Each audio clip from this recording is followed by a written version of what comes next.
बिस्मिल्लाहिर्रहमानिर्रहीम। अस्सलामुअलैकुम। 12 न्यूज़ के साथ मैं हूं सना हुसैन। चलते हैं खबरों की जानिब। खबर शामिल करते हैं सियालकोट से। हमारे ब्यूरो चीफ बाबर बेग की रिपोर्ट के मुताबिक डिप्टी कमिश्नर मोहम्मद जुल्करनैन का सरदार बेगम टीचिंग अस्पताल की रिवैम्पिंग और सोशल वेलफेयर कॉम्प्लेक्स की रीमॉडलिंग और रीडिज़ाइनिंग के मंसूबे का जायजा लिया। मंसूबे पर जारी तामीराती काम का मुआयना किया।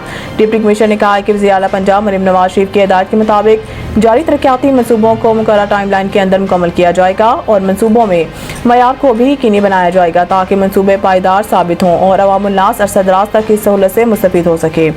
डिप्टी कमिश्नर मोहम्मद जुल्करनैन ने कश्मीर रोड की ग्रीन बेल्ट्स का मुआयना किया और PHA के मुकामी काम घास की कटाई और शजरकारी की बाबत हिदायत जारी की।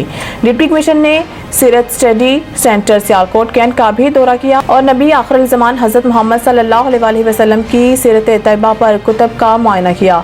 कबल अज़ीं डिप्टी कमिश्नर मोहम्मद जुल्करनैन ने चीफ मिनिस्टर पंजाब की जानिब से महकमाना कारकर्दगी को बेहतर बनाने के लिए बुनियादी इंडिकेटर का जायजा लिया। डिप्टी कमिश्नर मोहम्मद जुल्करनैन ने चारों तहसीलों के असिस्टेंट कमिश्नर को हिदायत की कि वो वज़ीर आला पंजाब मरियम की दस्तक ऐप पर रजिस्ट्रेशन की बाबत आगाही मुहिम चलाने की हिदायत करते हुए कहा कि दस्तक डोर स्टेप सर्विसेज के लिए डॉक्यूमेंट्स एट होम सर्विस के लिए रजिस्टर फैसिलिटेटर को फी सर्विस 950 रुपये उजरत दी जाएगी।